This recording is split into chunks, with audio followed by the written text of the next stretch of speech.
தொட்ட அமெரிக்க அதிபர் டிரம்ப் உலகின் மிக வயதான அரசியல் தலைவர்கள் பட்டியலில் இணைந்திருப்பதுடன் உலக அளவிலும் பேசுபொருளாகியுள்ளார்.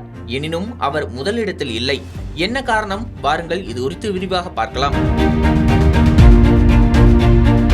அமெரிக்க அதிபர் டொனால்ட் ட்ரம்ப் இரண்டாவது முறையாக பதவியில் உள்ளார். அவர் 80வது பிறந்தநாளை கொண்டாடுகிறார்.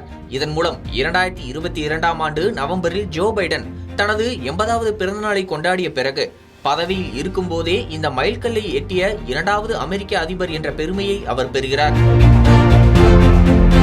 மேலும் 2025ஆம் ஆண்டு அவர் இரண்டாவது முறையாக அதிபராக பதவியேற்ற போது மிக வயதான நபர் என்ற பெருமையும் பெற்றார்.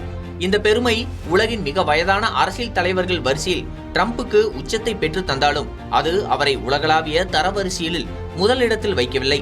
காரணம், அவரை விட வயதில் மூத்தவர்கள் உலக தலைவர்களாக உள்ளனர்.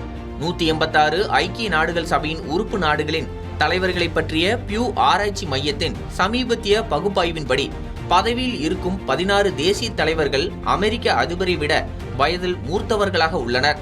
அதன்படி 93 வயதாகும் கேமரூன் அதிபர் பால் பியா உலகின் மிக வயதான தேசிய தலைவராக உள்ளார். அவர் இந்த பதவியில் 1982 முதல் இருக்கிறார். அடுத்தது 90 வயது நிறைந்த சவுதி அரேபியாவின் மன்னர் சல்மான் பின் அப்துல் அஜீஸ் அல் சவுத் 2015 முதல் மன்னராக பதவி வகித்து வருகிறார். இவர்களை தவிர உலகின் மிக வயதான தலைவர்களில் பலர் ஆப்பிரிக்காவில் குவிந்துள்ளனர் என பியூவின் பகுப்பாய்வு கண்டறிந்துள்ளது. அவர்கள் Uganda, Equatorial Guinea, Malawi, Ivory Coast, Zimbabwe மற்றும் காங்கோ குடியரசு ஆகிய நாடுகளை சேர்ந்தவர்கள் எனவும் தெரிவிக்கிறது. இதில் ட்ரம்பை விட 2 வயது மூத்தவராக உகாண்டாவின் யோவேரி முசேவேனி உள்ளார். அவர் 4 சகாப்தங்களாக ஆட்சியில் இருந்து வருகிறார். அதேபோல ஈக்வட்டோரியல் கினியாவின் அதிபர் தியோடோரோ ஒபியங் நுகேமா மபசோவும் உலகின் நீண்டகாலம் பதவி வகித்து வந்த தலைவர்களில் ஒருவராக அறியப்படுகிறார். அவர் 1979 முதல் ஆட்சி செய்து வருகிறார். அவருக்கு வயது 84.